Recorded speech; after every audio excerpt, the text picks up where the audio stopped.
좀 충분히 쉬시라고 제가 약간 더 시간을 드렸어요. 이렇게 조금 이야기를 하면, 조금은 더 이제 이렇게 사람이 자각이 많이 되면 잠이 덜 오게 돼 있습니다. 제가 원래 이제, 다른 데서 어떤 강의를 하냐면 인문학 강의를 해요, 제가. 사람을 중심으로 한 학문이 인문학인데, 제목이 뭐냐면, 인문학, 창의성의 원청, 이런 제목으로 충남대에서 지금 강의를 하고 있는데, 제가 한 30시간짜리 강의를 하고 있어요. 그래서, 다다음 주에 제가 또 한 월요일부터 목요일까지 8시간씩 제가 4일을 하는데, 그 내용이 뭐냐면, 사람이 중심이 아까 돼야 된다고, 아까 경영학에서 이야기했듯이, 소비자 심리학이라든지 소비자 행동론 같은 걸 여러분이 아셔야 돼요. 사람이 어떤 부분에서 물건을 살 건지, 그런 걸 알아야 되거든요. 욕구거든요, 욕구. 아까 그 욕구라는 이야기를 했는데, 결국은 진정한 자유가 행복인데, 그런 진정한 자유가 뭐냐면 인간의 욕구로부터 자유거든요. 그럼 인간의 욕구로부터 자유를 해소하는 방법이, 욕구를 해소하는 방법이 두 가지예요.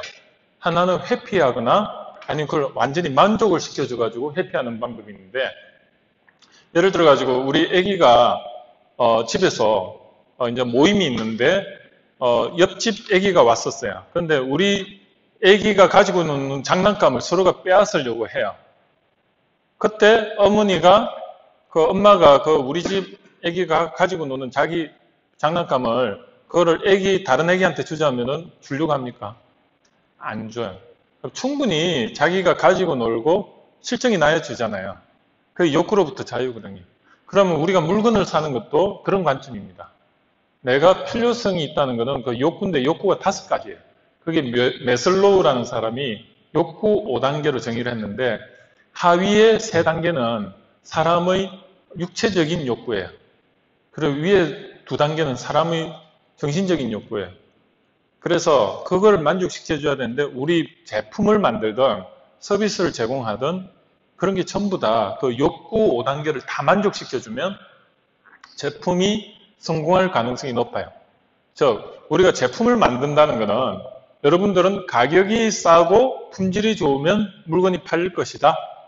그거는 메슬로우 욕구 5단계에서 보면 최저, 인간의 동물적 욕구 중에, 의식주 욕구 중에 돈이 없으면 불편해진다는, 돈이 없으면 불편하다는 그 욕구하고요, 그 바로 위에 눈으로 보는 재미, 디자인, 그런 심리적 쾌감, 아니면 사용 쾌감, 그 정도밖에 만족을 못 시켜요.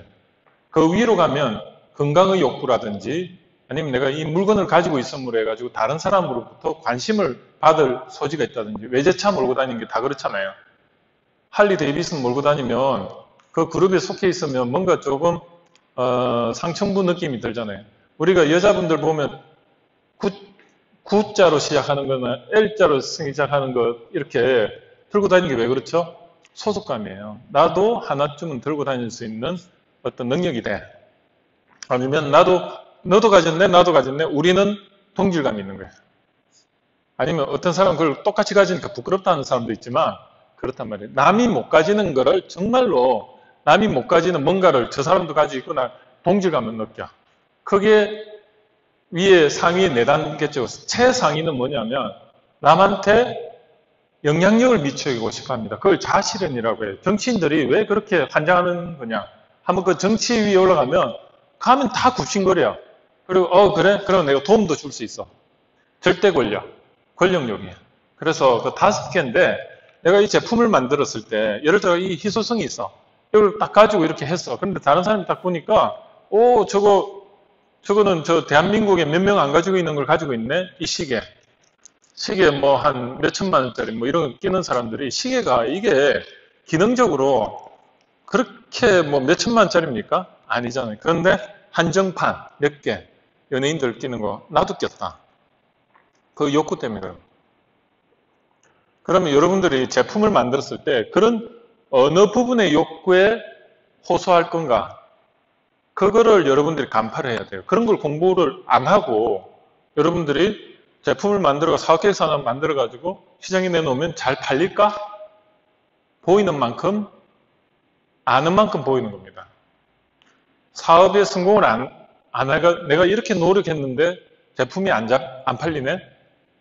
그 사람이 그 레벨이 낮으니까 거기서 자기는 세상을 탓할 수밖에 없어. 근데 조금은 그 사람보다 제가 공부를 했으니까 보면요. 그 사람은 어떤 느낌이냐면 저 밑에서 그냥 그냥 화소연으로밖에 안 들리는 거예요. 그 사람이 그 사람이 성공을 하려면 공부를 해야 돼. 어떤 공부? 인생 공부. 그러면 그 사람이 겸손해질 수밖에 내가 실패할 수밖에 없었네. 단지 그냥 제품 하나 잘 만들어가지고 성공한다는 그 자체가 무리였네.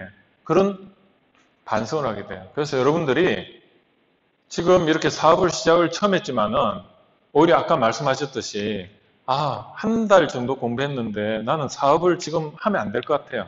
아니면 내가 사업을 하는 것보다 공부를 더 하는 게 나아요. 이게 정답입니다. 제가 지금 4년을 공부하고 그 전에 제가 창업을 2년을 했었어요. 6년이라는 제 개인 사업 경험이 있지만 지금도 이제 시작이에요. 이제 보이기 시작해요. 그겁니다. 그 바둑 두시는 분 아시죠? 바둑이 처음부터 다 보입니까? 처음에 보면은 그냥 그 룰밖에 안 보이잖아. 그거 생각하기도 바빠. 그런데 나중에 보면 몇 수 앞을 보는지 쭉 다 보이잖아요. 그런 느낌. 그거거든요. 그래서 여러분들이 여기 있는 사람들은 제가 볼 때는 굉장히 선정된 사람이에요.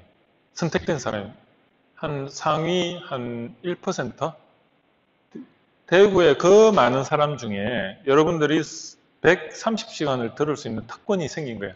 이 130시간은 어떤 의미냐면 제가 볼 때는 몇 천만 원짜리 강의와 같은 거예요. 그걸 알아야 돼요. 나라에서 돈도 지원해 주지요. 그리고 이런 공간도 지원해 주지요. 여러분들이 앞으로 이걸로 통해서 정보가 돈이잖아요. 정보 계속 날라올 거예요. 그리고 또 여러분들이 지금 그런 유명한 대학의 MBA 과정하고는 전혀 차별화된 창업학이라는 걸 공부를 하는 겁니다. 그 사람들 경제학과 경영학의 중간에 그 실무적인 것보다는 그 어떤 예를 들어가지고 금융공학 이런 걸 공부하는데 그게 이거하고 무슨 관계가 있어요.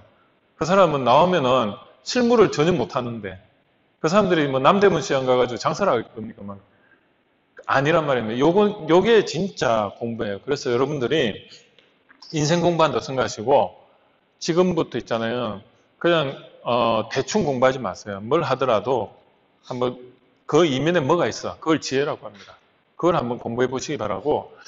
제가 이제 여기 보시면 아시겠지만 저는 이제 특허를 500건이 아니고 1050건을 냈습니다. 거기 이제 가짜인데 나머지는 다 맞아요. 250건 했고 제가 이렇게 할 수 있었던 거는 뭘 하나 있지 않습니까? 하루에도 한 10개 정도로 깨달음을 얻으려고 했어요. 지혜를. 그래서 그걸 노트 같은 데 적었어요. 여러분들이 하루에 이거야. 맞아 이거야. 맞아 이거를 많이 깨달을수록 그게 경험, 지식이 되는 겁니다. 하루에 한 건이라도 깨달으면 그 사람은 발전하는 거고요. 근데 하루를 그냥 내가 깨달은 것도 없고 인생에서 이거야 이런 것도 못 느끼고 그냥 지나갔다면 그냥 태보라고 보시면 됩니다.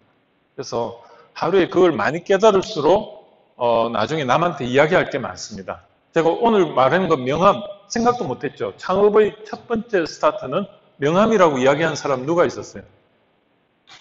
아무도 없었죠. 창업은요 눈에 안 보이는 걸 해야 돼요. 사무실 만들면 뭐예요? 찾아온 사람도 없고 돈만 한 달에 50만 원에서 100만 원 들어가는데 버는 건 없는데 그러면 처음부터 지고 가는 게임입니다. 왜? 100만 원씩 수입도 없는데 100만 원씩 내가지고 1년을 버틸 수 있을까요? 매출도 없는데. 그러면 마음이 쪼그라 들어가지고 접자. 이런 마음고생하는 것 봐서 그냥 남 밑에 또 들어가 일하지. 평생 못해요. 그런데 돈 하나도 안 들였는데 제가 명함을 딱 봤더니 명함에는 있는 거 없는 거 다 있어. 그러면 여러분들 행복합니까? 안 합니까? 제가 한번 명함을 보여드리겠습니다.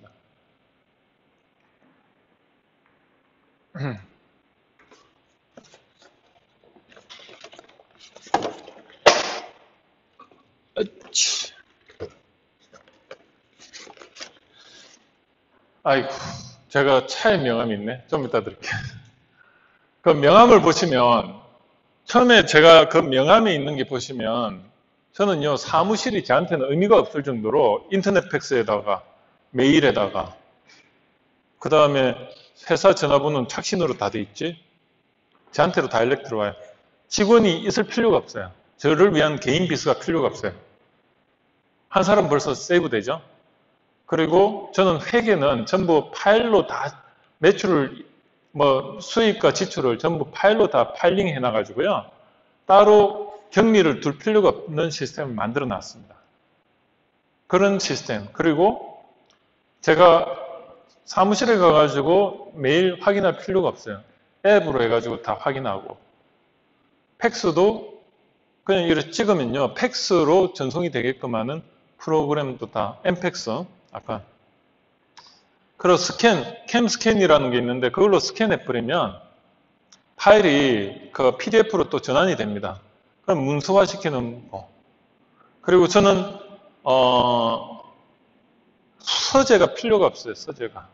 사무실에 파일 같은 거를 전부 사진으로 다 찍었어요. 이걸로 그냥 다 찍어버려요. 다 찍어버리고, 그 문서는요, 그냥 버리지 못해서 그냥 정리만 해놨지, 실제로 파일로 전부 해놓으니까 공간이 필요가 없어요. 그겁니다. 그래서 여러분들이 그런 식으로 공간도 없애버리고, 직원도 없애버리고, 회계 사무실도, 회계 맡길 그 직원도 없애버리고, 그러면요, 벌써 공간에서 한 100만 원 세이브 되죠? 인건비 100만 원 세이브 되죠? 회계 사무실 그 돈 매번 주면서 살 거 20만 원 세이브 되죠? 매달. 그게 1년에 한 200만 원 돼요. 벌써 거기서 경쟁력이 차이가 나는 거예요. 그러면 3년을 버틸 수가 있어요. 그런데 그냥 세상이 원하는 식으로 명함을 만들려고 보니까 전화기도 놔야 돼. 팩스도 놔야 돼. 팩스를 놓으니까 또 종이가 필요해. 종이도 사놔야 돼. 그랬더니 웬 10건 중에 9건이 전부 다 대출, 스팸으로 국민은행 같은 국민은행 아닌 대출, 그 전부 브로커들이 그냥 이름 팔아가지고 하는 그런 팩스는 맨날 오고, 아니면 또 이제 사무실 얻으라고, 그 공장형 아파트 이런 거 나오고 그런단 말이에요. 그냥 로스잖아요, 로스. 벌써 1년에 몇 천만 원을 세이브를 하는 겁니다. 여러분들이 그런 지혜가 필요합니다. 그래서 3년을 버틸 수 있는 게 사업계획서예요. 내가 매출을 3년을 일으키기 위한 사업계획서가 아니고요. 제일 중요한 거는 매출이 3년 없다고 가정하에 사업을 어떻게 내가 버틸 건가. 매출이 없어도 내가 명함 열심히 뿌리고 매일 집에서 나올 때는 멋있게 입고 나오고, 그래서 내가 목표하는 것을 위해서 끊임없이 갈 수 있는 목표 지향점을 명확하게 만들고, 그게 미션과 비전이거든요. 미션하고 비전이 없으면 그 사람은 백수예요. 눈에 안 보이는 사무실을 가지고 있고 눈에 안 보이는 나의 그 작업 공간은 카페죠. 그런데 앉아있고 내 명함도 눈에 안 보이는 사무실, 가상 사무실이고 그렇잖아요. 근데 나의 미션과 비전이 없으면 나는 백수라니까. 똑같이 앉아있어도 똑같이 일을 해도 그런 미션과 비전과 명함, 그게 가상 공간 그런 게 없고 그냥 하면요. 그 사람은 내 사무실을 만들어야지 내가 뭔가 있는 것처럼 착각을 해. 그러면 오래 가겠습니까? 못 가요. 그 차이입니다. 성공할 때는 겸손하게. 그래서 제 주위에 있는 이 많은 100명 중에 처음에 창업을 할 때 저는 사무실 없이 했어요. 그래가지고 저는 그런 가상의 사무실을 통해서 이렇게 집에서 일을 하고 집에서 팩스 다 받고 집에서 뭘 다 했어요. 제가 이제 그 집 방 하나가 완전 서재로 이렇게 꾸며져 있어요. 그래서 거기에 이제 팩스와 모든 게 다 있어요. 거기 있으면 all in one이야. 따로 뭐 사무실을 얻을 필요도 없어. 근데 저는 BI 센터가 있기 때문에 그 BI 센터를 사무실로 이제 주소를 해놨기 때문에 수원에 차세대 융합기술원이라고 서울대 그 안에 있는데 그게 엄청 있어 보이지. 근데 사실은 창업 초기에는 그렇게 했단 말이에요. 이해가 되시죠? 그래서 여러분들도 비용을 최소화시켜서 3년을 버텨보십시오. 그럼 3년 하고 1일 이후부터 일이 들어오기 시작한다니까. 희한하죠? 근데 3년 전제 조건은 열심히 하는 거. 제가 말했던 거, 아까 말했던 거. 명함에 그 나의 비전하고 그런 게 명확해야 돼요. 비전이 뭐죠? 아까 내가 하는 사업 아이템이지 않습니까? 아니면 나의 퍼스널 브랜드, 그게 명확하게 정의가 돼야 되고, 그것만 보면은 뿌듯해야 돼. 이게 내 거란 생각이 들어야 돼. 그게 없이, 이게 내가 하는 거 맞나? 이러면요, 3년을 못 버텨요. 왜? 수입도 없지, 남들보다 뒤처지는 것 같지, 하루하루 아침에 일어났더니 갈등의 연속이지, 뒤를 자꾸 받이고, 자신감이 없어지는 거예요. 당장 수입이 없으면 어떤 생각이 드냐면, 불안해져. 부모님은, 아니면 옆에 있는 남편은, 아니면 뭐 자식은 보고 도대체 뭘 하는지 모르겠다. 수입도 없는데 저런 불안해 죽겠네. 이러면은, 그때 이제 한 3개월은요, 창업하겠다 나와가지고 호기 막 정말 좋아. 회사 안 나가도 너무 좋고, 뭐 자유로워서 좋은데, 3개월 딱 지난 4개월 때부터는 수입이 없잖아요? 사람이요, 돈이 진짜 사람을 이상하게 만드네. 아주 기운이 하나도 없고요. 내가 왜 이러고 있지? 근데 당장 돈 들어올 땐 하나도 없어. 그때 그 암담함이라. 근데 그걸 이겨내야 된다니까? 에이, 모르겠다. 내가 그래도 뭐 라면이라도 끓여 먹을 수 있는 정도면 되지. 내가 그런데 딱 한 가지. 빚이 없어. 제 나이 때, 제가 46이지만 40대 때에 저희 평균 빚이 얼마인지 아십니까? 저희 나이 때 40대에 가장의 빚 1억 9천. 왜 1억 9천이냐면 저희 때 30대 후반, 40대 초 이때 그때 2008년, 2007 한창 그 부동산 거품이 있었잖아요. 그때 뭐 자고 나면 계속 올라. 2억 7천, 2억 4천 하던 아파트가 5억까지 올랐어요. 6억까지 올랐어. 와, 이거 안 사면 안 되겠는 거야. 그러니까 전세금이 그때 한 2억 뭐 이렇게 가지고 있었을 때 어떻게 하죠? 아파트 뭐 그때는 5억짜리도 우습게 생각이 들더라고. 6억짜리는 뭐 좀 분위기가 되고 그러니까 한 4억짜리 그냥 사는 거야. 그러니까 전세금 2억에다가 대출 한 뭐 2억 받아가지고 사버려요. 4억이나 5억. 샀어요. 그런데 그때부터 떨어지기 시작해. 2009년 금융위기 오고 나서. 대부분의 40대 제 나이 때는 그런 나이입니다. 그러다 보니까 5년 거치 분할 상환 시작되잖아요. 근데 1억 9천에 대해서 분할 상환인데 이자가 100만 원 나와요. 그러다 원금 100만 원 나와요. 아무것도 안 하도 200만 원이 나가요. 근데 그것만 나가요. 재산세, 자동차세. 자동차고 그 아파트가 내 소유라는 이유만으로 국민연금이 2배로 비싸요. 의료보험도 2배로 비싸. 10만 원 낼 거 20만 원 내야 돼. 근데 창업을 한다고 나왔어. 지역가입 보험자야. 회사일 때는 한 4, 5만 원이면 해결됐어, 전부 다. 근데 그게 15만 원, 20만 원씩 내야 돼. 그거 잘못된 거 아니에요? 사업하겠다고 나왔는데, 나라에서 도와줘야 되는데, 오히려 직장에서 나왔다는 이유만으로 5만 원 내던 게 20만 원씩 내야 돼. 그러면, 그런데 보험은 나이가 들수록 더 비싸죠. 그러면, 제가 아는 친구들이 전부 다 있잖아요. 어디 다닌 줄 아세요? 최고 좋은데, 도곡동에 타워 팰리스 옆에. 그런데 골드와이즈 이런 데 있죠. 자산가를 상대로 해가지고 컨설팅 하는데 연봉이 얼마인 줄 알아요? 한 1억 돼요. 그럼 이것저것 떼면 세금 떼면 얼마 받느냐? 한 7, 800 받아. 그런데 마이너스야. 비전이 없어. 왜 그런지 알아요? 그런 분들이 전부 집 대출 받고 해가지고 기본적으로 300은 대출 갚는데 다 나가요. 아니면 뭐 세금 나가고 이러면 300 나가요. 그러니까 400 가지고 내 가족이 살아야 되는데 서울에서 가족들, 애들, 교육비 한 150 나가. 그러면 400만에서 150 나면 250 남죠. 근데 이것저것 다 떼면요. 얼마 남지 알아요? 100만 원 가지고 가족들이 식비 해결하고 다 살아야 된다니까. 7, 800 받았다도. 그럼 창업하면 되겠습니까? 안 돼요. 창업하면 안 돼. 그런데 제가 창업을 권하는 사람들은 어떤 부류냐면 빚 없는 사람. 그리고 내가 일을 안 해도 세금 안 내고 무적인 사람. 가장 심플한 사람이 제일 가벼운 사람. 누굴 책임지지 않는 사람. 이런 사람들이 창업해야 돼요. 아니면 주부. 남편이 꼬박꼬박 먹고 사는 거 다 해결해 주니까 나는 자아실현을 위해서 해도 그만, 안 해도 그만. 이런 분들이 하시면 좋아요.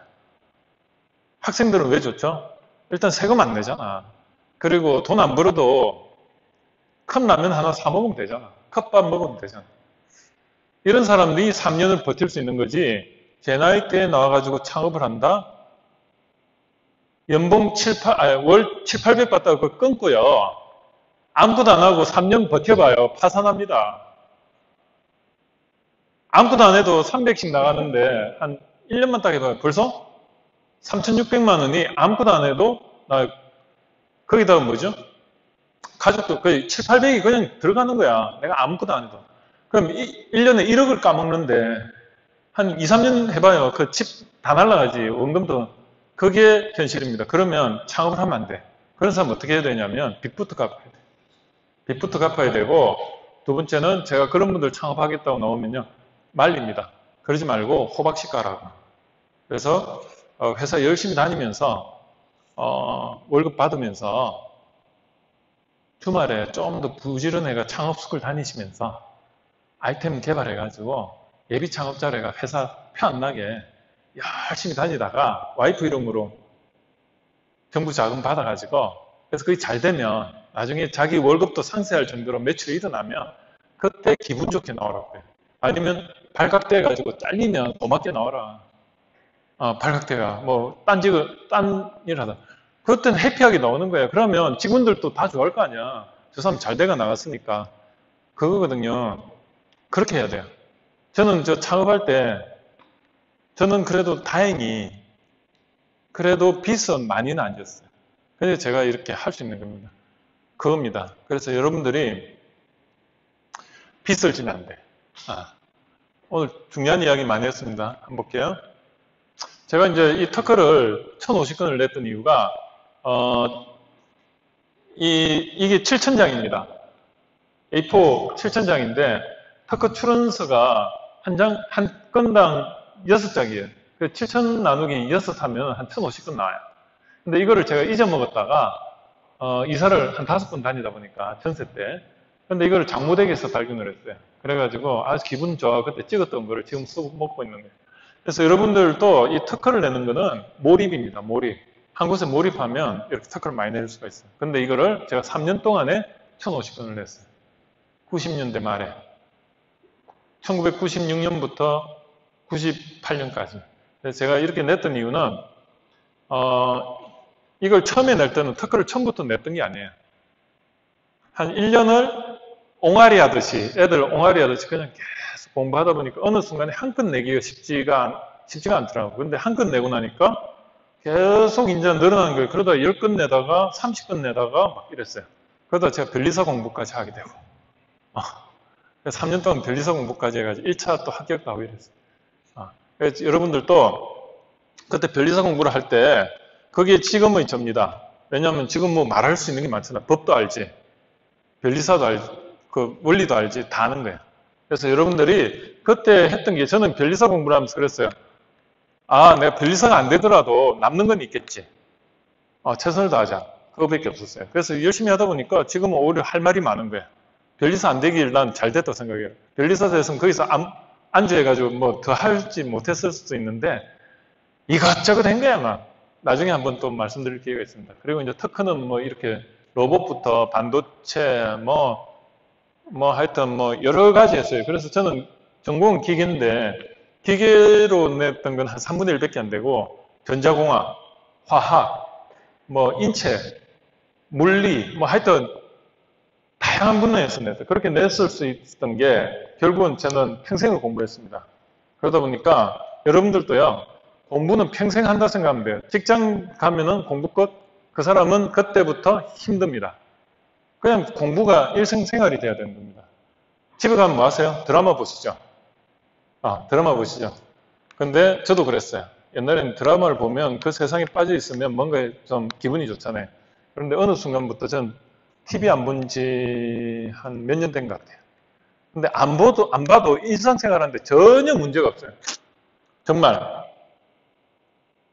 TV를 보니까 정말 쓰잘데기 없는 TV 그 뉴스를 보면 정말 쓰잘데기 없는 정보의 천국입니다.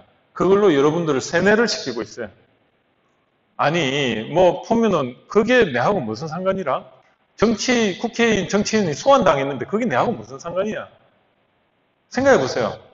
뭐 아니면 뭐 인준을 못 받았다? 국무총리가 인준을 못 받았다? 그게 내하고 무슨 상관이야? 바뀌는 그 사람들 계속 막 인사 뭐 이런 거 바뀌는 그 사람 내하고 무슨 상관이야? 근데 시간 낭비하지 마시라니까. 그걸 몰랐다고 해가 내가 소외당한 적은 한 번도 없고요. 내가 개콘을 안 보니까 조금 소외는 당하다. 뭐 뭘 말하는데 이게 무슨 말인지도 모르겠고. 그런 건데 저는 그래요. 자연스럽게 안 보게 돼요. 그렇게 되기까지 그런 게 있고, 그 다음에 제가 로봇을 했습니다. 로봇을 휴버 로봇 아시죠? 이런 데 개발에 제가 참여를 했고, 뭐 이런 노래 부르는 로봇도 있고 이런 걸 했습니다. 그리고 이제 최근에 제가 이제 창업을 하고 나서 이런 로봇들을 개발을 생계형, 말 그대로 생존을 위해서 이것저것 다 했어요. 거기 보면 액세서리도 내가 설계를 했습니다. 여자들 그 액세서리 있잖아요, 여기. 브루투인데 여기 버튼을 누르면 블루투스를 통해서 뭔가 이렇게 호출하는 건데 하여튼 그때 200만 원 받고 이거 설계도 해주고 이랬었어요. 먹고 살기 위해서. 여러분들도 절박하게 하면 이렇게 되는 겁니다. 여기 이게 뭔지 아세요? 익투스라 해가지고 4대강 물고기 로봇. 그 하드웨어 그 5개 기술 중에 바디 설계를 제가 했습니다. 그래서 이런 것도 했고 지금은 이렇게 공개를 하지만 그때는 국정원에서 와가지고 이거 공개하지 말아야 사인까지 했었어요.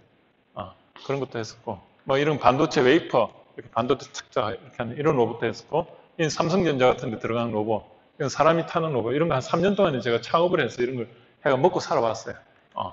그래서 이제 책을 제가 3권을 냈는데 이런 것도 제 혼자 내면 절대 안 되는데 여러분들 모여가 의기투합해가지고 한 30페이지씩 해가지고 해봐요. 10명 모이면 300페이지 되잖아요. 제가 처음 책을 냈을 때 여러분과 같이 창업스쿨에 있는 사람들이 그냥 헤어지기가 힘들어가지고 우리 좀 아쉽더라고요. 그래서 맘 맞는 사람끼리 뭘 해보자 해가지고 했던 게 시작된 게 책을 3권을 냈습니다. 근데 저 사람들이 다 지금 박사과정에 다 있고요. 교수 강의도 나가고 있어요. 4년 전에 시작했던 사람들이 지금 전부 교수가 돼 있어요. 재밌잖아요. 이렇게 모였던 사람이. 그래가지고 대학에 들어갔더니 제가 오라고 해가지고 전부 지금 벤처대학원에 다 와가지고 박사과정이 있어요. 최창문 교수 있죠? 다 마찬가지예요. 최창문 씨도 저하고 같이 공부를 했었고 지금 박사과정 같이 있고 네, 다 똑같아요. 그래서 그분도 제가 여기 소개가 왔어요. 그러니까 여기 이자임 그 강사님도 그렇고 정하진 대표도 그렇고 다 그 네트워크예요. 뭐냐면 이분들이 다 강의를 잘 하시는 분들인데 공부를 평생 하는 거예요, 전부 다.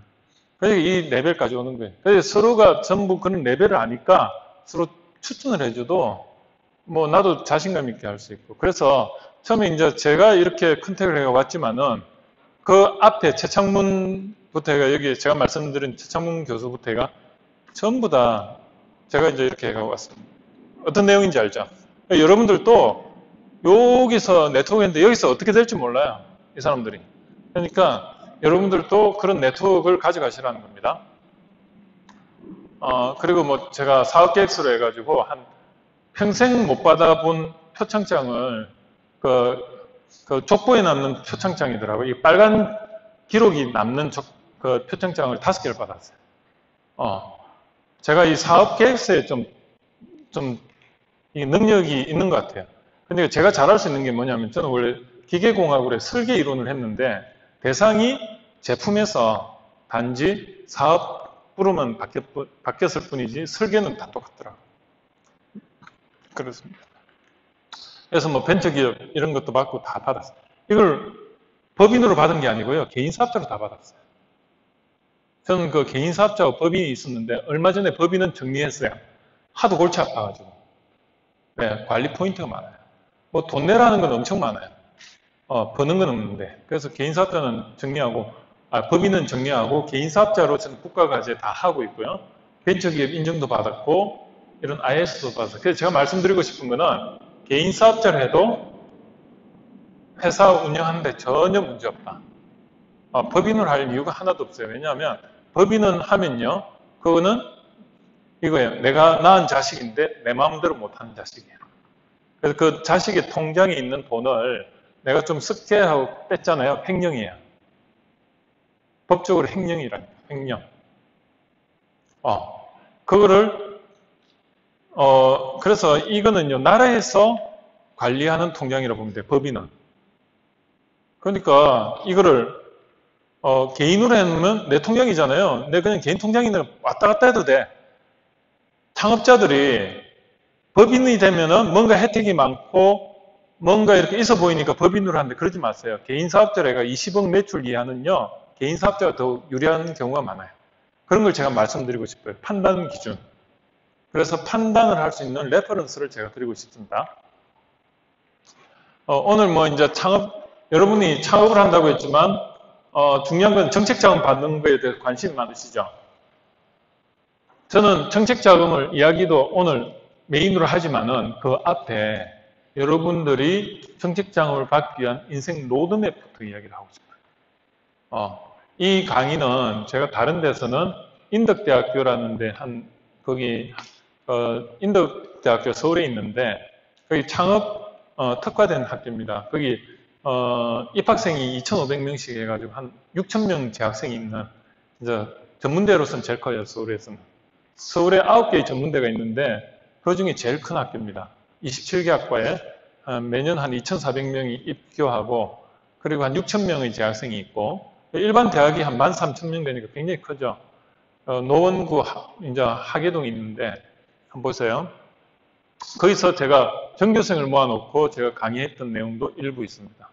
그래서 대학교에서는 제가 좀 유명합니다. 그게 저는 그 학생들 모르는데 그 학생들 저를 다 알아요. 왜냐하면 홈페이지에 제 강의가 타이틀로 작년 말까지 딱 있었어요. 그게 뭐 인생 로드맵인데 그걸 제가 이야기를 또 할 거예요. 여러분들 오늘 제가 아까 세 가지를 이야기했어요. 명함 만들라, 내 옷을 제대로 입고 다니자, 그죠? 또 한 가지는 제가 갑자기 생각이 안 나네. 한 가지가 생각이 안 나요. 조금 전에 이야기했는. 하여튼 그렇다 치고, 자, 여러분들 보시면 여러분들 이 산을 이렇게 올라가는데 이 산이 지금 어디 산 같아요? 어디 산 같아요? 유명한 산인데. 에베레스트. 여기 알프스? 에베레스트. 에베레스트고 요 옆에 산이 뭐냐면 K2라는 데. 근데 에베레스트가 한 800m 정도예요. 그 옆에 K2가 청계산 높이만큼 빠진 한 8,400m 정도 돼요. 어바웃으로. 한 400m 차이인데, 네. 예, 네팔. 예. 요 산과 요 산이 있는데 요 옆에도 산들이 많아요. 근데 여러분들, 제가 다른 이야기지만 여러분들 여기 산이 몇 개 있잖아요. 여기는 대구 이제 팔공산 있고 또 무슨 산이 있죠? 응? 대덕산. 대덕산하고 팔공산이 있으면 어디 가고 싶으세요? 고민하잖아요. 그죠? 고민할 필요가 없다니까 아무 산이나 올라가시라는 거예요. 뭐냐면 우리 인생이 그래요. 레벨이 내가 보는 게 밑에서 보면 그 산 어디로 올라갈까를 굉장히 고민을 하는데 산 중턱을 가면 다 연결이 돼 있다는 걸 어렴풋이 알고 있어요. 그런데 올라가 보면 전부 다 다 연결돼 있어요. 여기 에베레스트고 K2하고 여기 요 능선으로 연결이 돼 있다니까. 무슨 말이냐면 여러분들이 세상을 보는 게 항상 뭐죠? 오른편이냐 왼편이냐 이런 걸 가지고 논쟁을 하잖아요. 논쟁을 할 계제가 없어요. 그냥 열심히 가면은 다 만나게 돼 있어요. 그거를 우리는 헤켈의 변정법이라고 해요. 헤켈이라는 사람. 모든 이론은요 하나로 수렴이 돼요. 인생 이론하고 물리, 화학 이론도 다 하나로 수렴이 돼요. 그 원리가 통일장 이론이에요. 그래서 여러분들도 이 사업을 하겠다 아니면 창업을 하겠다고 공부를 했지만 결국은 이게요 다른 쪽에서 보는 거와 똑같다니까요. 뭐냐면 사랑. 제가 사랑이 뭐죠? 사랑은 관심과 배려라고 딱 나와 있어요. 어디에? 성경에. 한번 유명한 사람들 이야기 다 들어보세요. 관심과 배려예요. 사랑은. 그게 사업계획서예요. 리더십도 사랑이에요. 똑같은 말이에요. 뭐냐면 관심은 내가 외부 사람들한테 관심을 두는 거죠. 저 사람이 뭘 할까를 니즈를 찾아내죠. 그걸 뭐라고 하죠? 외부 환경 분석. 배려는 뭐죠? 내부 역량 분석이에요. 내가 뭘 그 사람을 위해서 해줄 수 있는가. 외부 환경과 내부 역량 중간의 what을 뭐죠?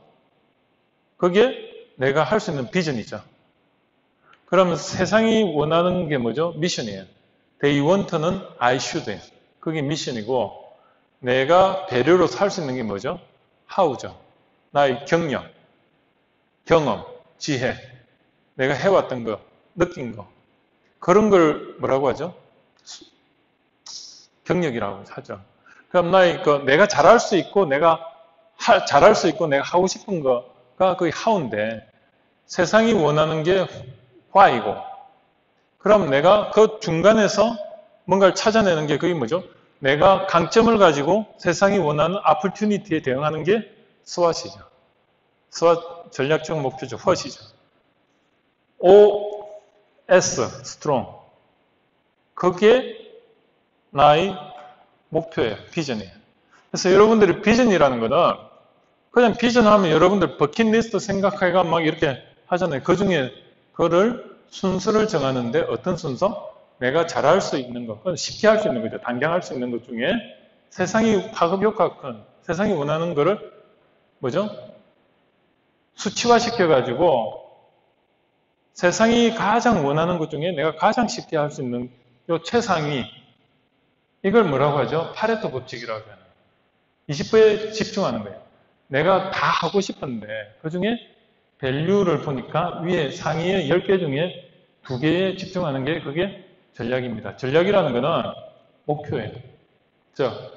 전략이라는 건 선택을 말하고 나머지 뭐죠?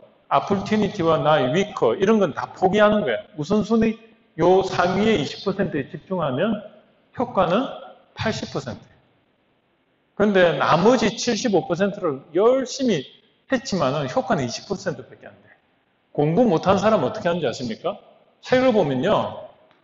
그 핵심 20%에 집중하는 게 아니고 남이 모르는 저 깊숙한 거, 참 뭐 이상한 거 있죠. 80을 막 학문적으로 해가지고 효과는 20밖에 안 되는데 거기에 집중해 보니까 진도가 안 나가는 거예요. 책을 많이 보는 사람 어떻게 보시는지 아십니까? 책을 여러 권을 갖다 놓고요. 80의 효과가 있는 그 핵심 20%만 읽어요. 그것만 이해하려는. 근데 그거를 요 책은 요 관점에서 보고 이 책은 요 관점에서 보고 이 책은 이 관점에서 보니까 책을 다독을 하면 보안이 확 되죠. 그런데 공부 못하는 사람은 한 권을 가지고 들고 파요. 노력은 엄청 많이 하면서 효과도 없고. 아시겠죠? 그게 차이입니다. 그러면 여러분들이 말하는 이 프레임이라는 거는 세상을 보는 관점인데 80의 효과가 있는 20에 집중하라는 겁니다. 근데 그 20이 다 수렴해요. 그래서 여러분들은 어느 산으로 올라갈까 그거를 고민을 하지 마시고 일단 열심히 하시는 가지고 기납적으로 가야 돼요. 내가 열심히 하다 보면 또 뭔가 하나 길이 보이고 그 길을 가지고 또 열심히 하다 보면 또 뭐가 보여요. 제가 처음에는 생존을 위해서 살아왔지만 지금은 어떻습니까? 내가 강의를 하고 있잖아요. 그래서 목표는 변하는 겁니다. 목표는 변해요. 내가 처음에 그 목표에 너무 연연하지 마십시오. 하다 보면은 바뀌어요. 이런 말이 있지 않습니까? 전공, 옛날 당신이 전공이 뭔데? 저 기계공학과예요. 그럼 지금 하는 게 뭔데? 기계공학을 통해서 지금 먹고 살아요. 당신은 발전이 없구만. 20년, 30년 지났는데도 아직도 기계공학 하고 있어? 아니란 말이에요. 뭐냐면 자꾸 바뀌어요. 그래서 성공한 사람은요, 옛날에 이걸 했는데 지금 전혀 다른 일을 하고 있는 사람을 성공 기준으로 말하는 게 요즘의 트렌드입니다. 그래서 여러분들은 오늘 제가 말씀드리고 싶은 거는 인생은 선택과 융합이 있는데 융합적 사고를 하셔야 됩니다. 그래서 모든 걸 내과화 시켜가지고 더 크게 만들어야 돼요. 자, 제가 프레임 하나만 여기에 아마 여러분들 이때까지 사업계획 쓰든 뭐든 사업 타당성이든 그 프레임 하나로 모든 게 수렴하는데 그게 이겁니다. 인생에서 세상이 원하는 게 why잖아요. 내가 삶의 왜 사업을 해야 되는가? 그리고 내가 어떻게 해야 되는가? 근데 무엇을 해야 되는가? 이게 SWOT이에요. 왼쪽이 이게 opportunity. 여기는 뭐죠? strong. 펫이 뭐냐면 비전이에요. 근데 여기서 이게 100이라면 요 상위, 요 우측, 요쪽이 뭐죠? 수치화된 밸류에이션. 그러면 요 틀이 뭐냐면 프레임이에요. 프레임이 어떤 축으로 이루어져 있죠? how라는 축과 why라는 축으로 되어 있는데 why가 뭐죠? needs예요. effect.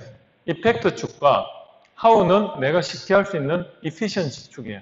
즉 세상은요. 효율과 효과를 합한 게 뭐죠? performance라고 해요. 경제학에서 performance라는데 그 performance는 대부분이 이렇게 되어 있습니다. 최소 비용의 최대 효과.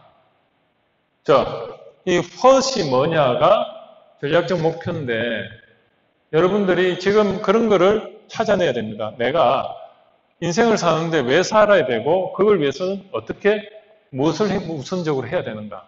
자, 보면 사업계획서가 그렇게 되어 있습니다.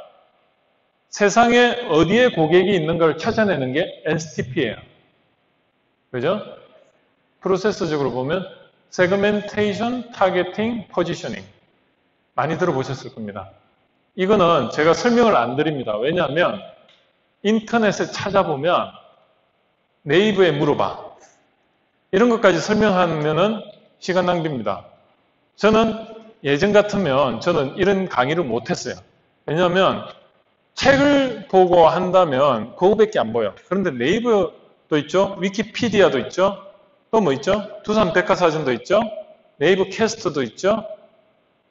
인터넷에 찾아보면 이렇게도 이야기하고 저렇게도 이야기하고 이렇게도 이야기하니까 지식은요. 옛날에는 한 사람이 소유했다면 지금은요. 내가 마음만 먹으면 다 볼 수 있어요. 유튜브에 프레임이라고 치보세요. 세상에 날고 기는 강사들이 프레임에 대해서 이야기 다 하고 있습니다.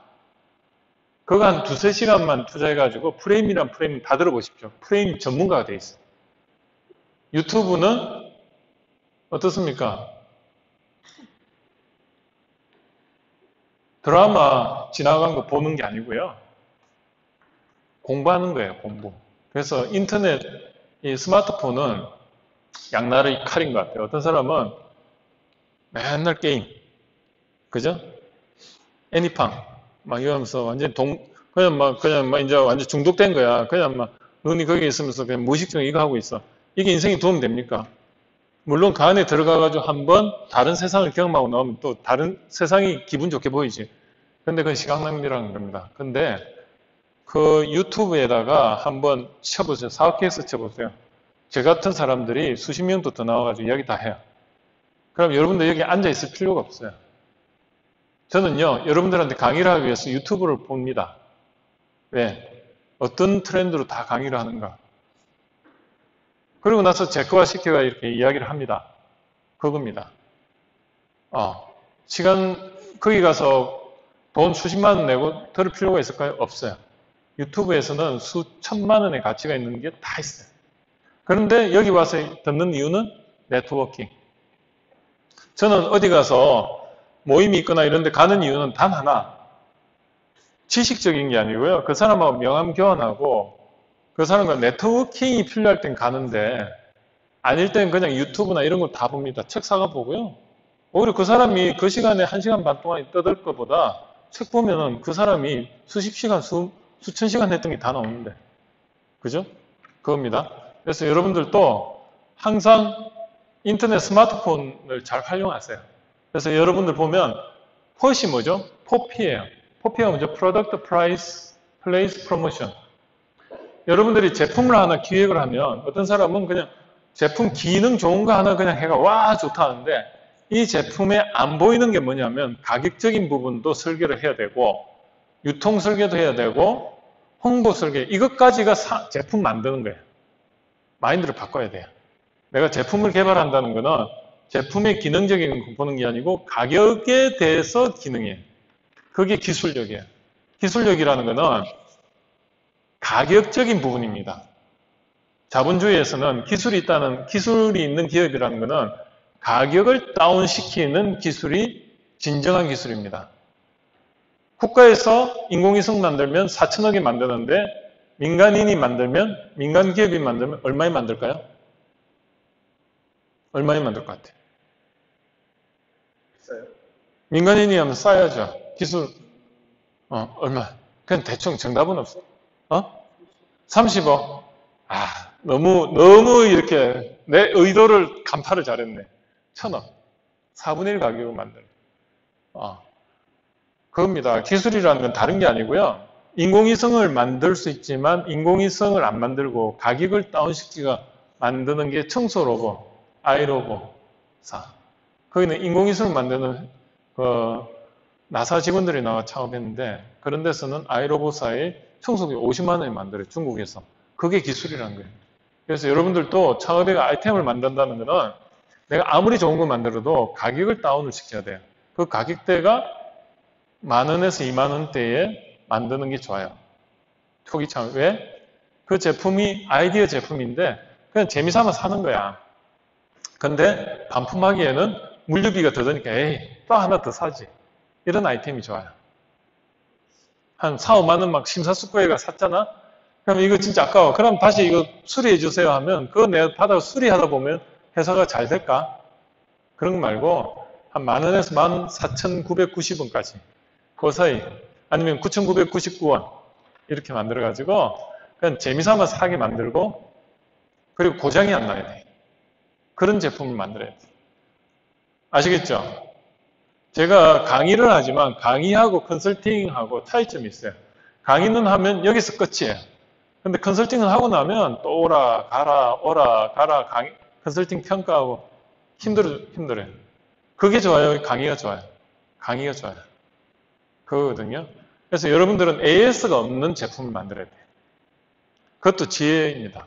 AS 없는 제품 만들어야 되고 가격대가 쉽게 살 수 있는 가격대. 그리고 반품을 하고자 하는데 조금 너무 싸가 이것까지 반품을 해야 돼? 이런 거. 어떤 사장님은 저하고 같이 창업을 했는데 전자공학과 나와가지고 반도체 회로 설계한 사람이에요. 근데 뭐 만든지 아세요? 미소 교정기. 부품 하나. 고무로 된 거. 이기혁 사장이라고. 그 친구는 전자공학을 했는데 이걸 만들어요. 왜 만드냐니까 부품이 하나고 고장날 이유가 없고 가격이 싸가지고 마진율 좋고 그러면서 반품도 안 되고 반품하려고 보니까 뭐 고장날 게 있어야 반품하지. 몇만 개를 팔았는데 반품은 한 건이랍니다. 왜 했는지도 모르겠대. 그런 거예요. 근데 그 사장님 같은 경우에 저하고 같이 이제 비창업 프로젝트에서 같이 했는데 10년 전에, 2010년에 그 사람이 처음에 만들어 놓고 판로를 못 찾아가지고 엄청 힘들었어요. 1년 동안. 그래서 제보고도 팔아달래가 내가 그 한 10개만 달래가 막 샘플 10개 주더라고. 근데 내가 10개를 어떻게 해야 주위 사람들을 주고 나도 하나 해봤는데 해보니까 한두 번은 하는데 계속 하려니까 입 아프고 이러더라고요. 그래, 아예 나도 모르겠다 했는데 어느 날 1년 후에 2012년 초에 딱 물어보니까 우와 월급만큼 돈이 들어오는데 3, 400이 매달 다 빼고 그래서 살만하더라고요.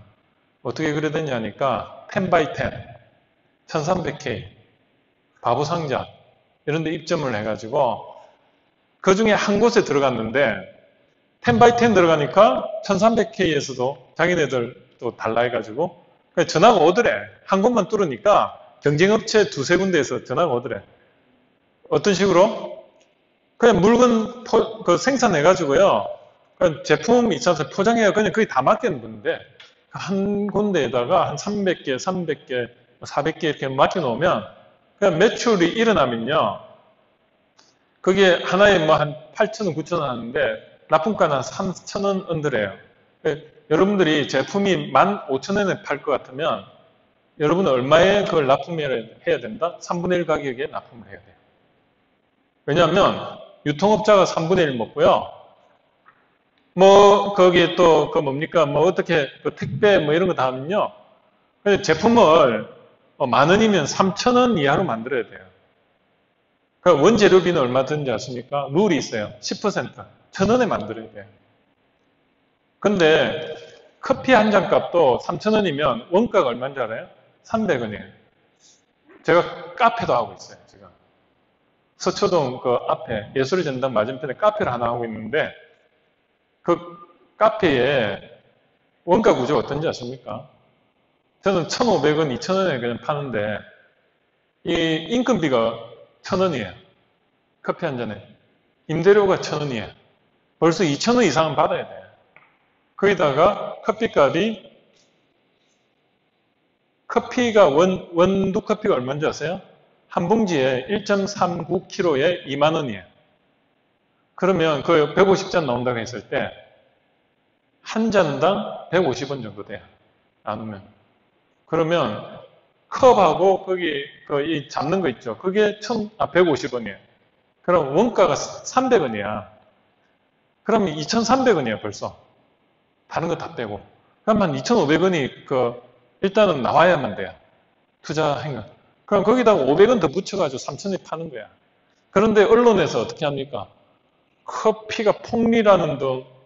근데요, 정수기 있죠? 청운 아이스 정수기, 필터하고 저 원가 구조가 거기 청운 아이스 얼마죠, 요즘? 모르죠? 한 100만 원 해. 그럼 그 제품 순수 만드는 거 있죠? 인건비하고, 아니, 그 순수 재료비. 그게 얼마일까? 커피하고 똑같아요. 10%. 10만 원 언더로 그걸 만들어요.